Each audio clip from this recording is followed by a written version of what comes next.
Voici l'homme. Vendredi saint. Mon peuple, que t'ai-je fait? En quoi t'ai-je offensé?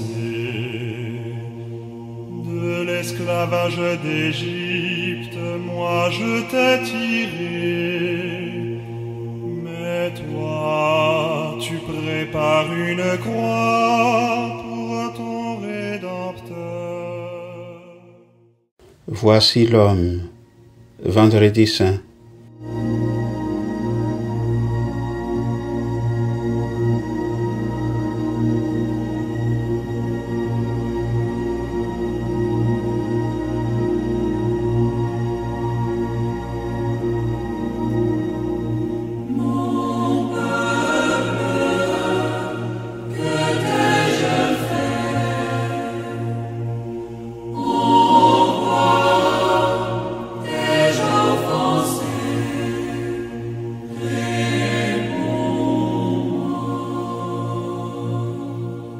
Après le repas du jeudi, où Jésus a célébré la Pâque avec ses disciples, il se retire au jardin de Gethsémani avec Pierre, Jacques et Jean pour y aller prier. Ce n'est pas la première fois que Jésus agit ainsi. C'est donc tout naturellement que les autres vont rester là à remettre tout en place. Ils ne se doutent de rien. Ils ne peuvent imaginer le drame qui se prépare. Jésus se met en prière et il invite ses amis à faire de même. Veillez et priez avec moi. À cause de la lourdeur du souper, ou à cause de la fatigue, ou de l'heure, ils vont tous s'endormir. Vous n'avez pas pu veiller 1 heure avec moi?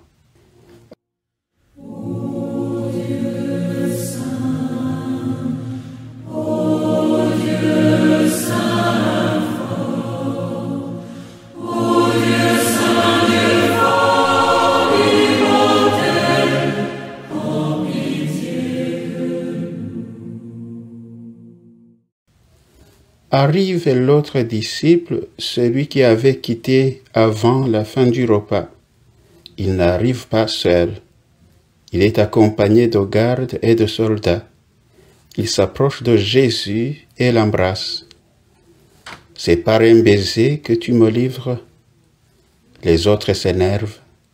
Pierre tire son épée et coupe l'oreille de Marcus.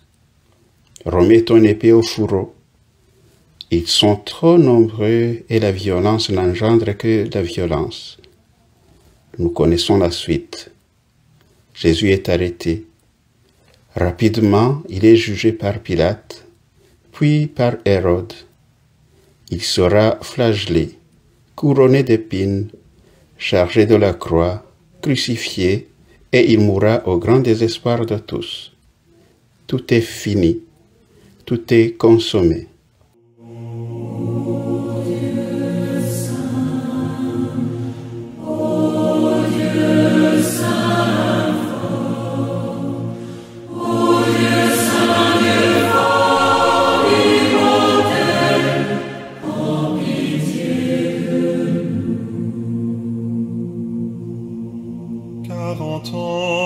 Je t'ai conduit à travers le désert, je t'ai nourri de la manne, et je t'ai fait entrer dans la terre promise.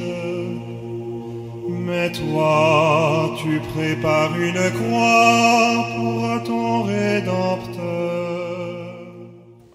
C'était une si belle histoire. Il avait prononcé des paroles tellement sublimes. Il avait fait des miracles tellement extraordinaires. C'était si merveilleux de l'entendre, si merveilleux de le voir. On était si bien avec lui. On se sentait tellement en sécurité. Il ne pouvait rien nous arriver de mauvais. Et pourtant, c'est sur lui que le mauvais est tombé. Il a pris sur lui nos blessures. Ce sont nos malheurs qu'il portait.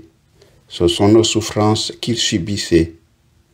À notre place, il subissait le châtiment réservé aux pécheurs. Toute la souffrance humaine s'abattait sur lui. Dieu sait combien il y en a de souffrances humaines, combien il y en aura à travers les siècles. On a l'impression que ce ne sera jamais fini. Les humains comprendront-ils un jour?